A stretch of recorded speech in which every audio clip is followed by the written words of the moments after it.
Okay, this is Neirin. Task 7 of the DAW, understanding how a DAW works.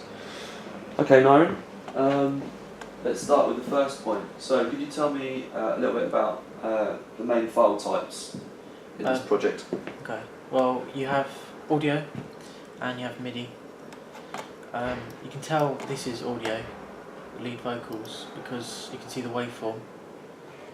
And you can tell the bass is MIDI because it's a straight line, and that's usually you record MIDI using like a MIDI keyboard, and that's like a live thing. Good. Yeah, great.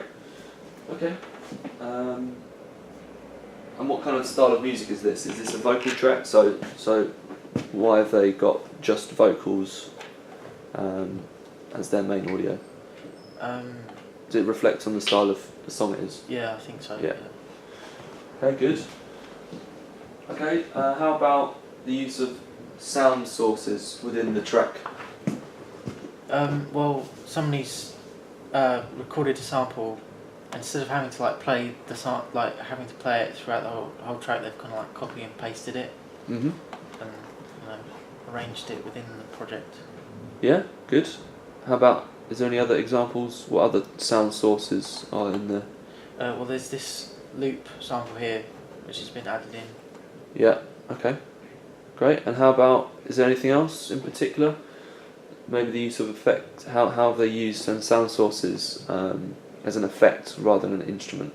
Well, I'm thinking maybe the backing vocals. Yeah. What have they done with the backing vocals? there is a backing vocal somewhere here. They've kind of they've kind of like cut it up and looped it. Yeah. I think they've also added delay to it.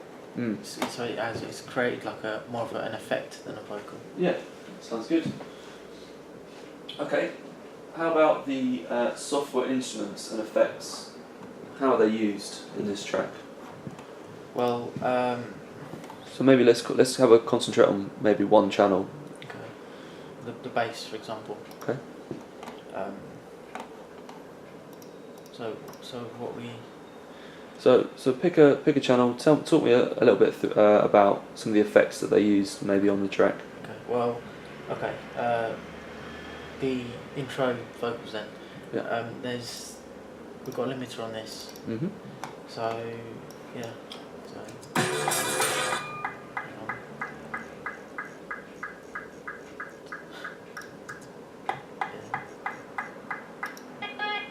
Okay. Compressor as well. And how is it working? Is it working a lot, the compressor? Yeah. Or? Yeah. A lot. You can see it working. Oh, damn. Okay. You can see it working a lot. Like on there, for example. Yeah. And what does it do when you take it off? It hasn't got a lot. It hasn't got as much presence. It's not as compressed. Yeah, great. Yeah. What about the next one down? Anything else in particular? They've got an amp Okay. as well, like a guitar So- amp. Vocals running for an amp. Interesting. It kind of sounds more nasal without Yeah. the amp going through it, so I think it sounds better. Yeah. For the song. How about EQ, for example? Is that a big thing? Yeah. It's like you can see here. It's kind of cut out the bass and the high ends as well. So yeah. You can hear the difference. Yeah. It's on and off. Okay, good. In your opinion, are all these effects quite subtle, but in parallel with each other? They make quite a big difference. Yeah. Yeah. Yeah, definitely. Okay, great. How about automation? Is there any examples of automation? There is the bass. Uh-huh.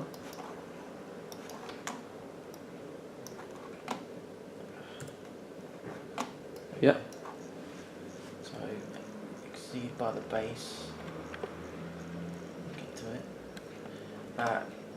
it. We basically told the computer that around about here that we want it to kind of bring the volume down. Yeah. So yeah. So you'll be able to see the mixer. working. Yeah. Good. Okay, and finally, any routing techniques been used in this project? Yeah, especially with the vocals. Mm-hmm. Because there are two kind of techniques in sending them to a bus. There's like sending a portion of it, so you still kind of have like the dry version of the vocal, and then you can add like the reverb to it afterwards in the bus, and then there's also sending the whole track through as well. Yeah. So Why would you do that? Why would you send like the whole track? usually to like group Mm. together, like say you got like a kick and a snare and a hi hat.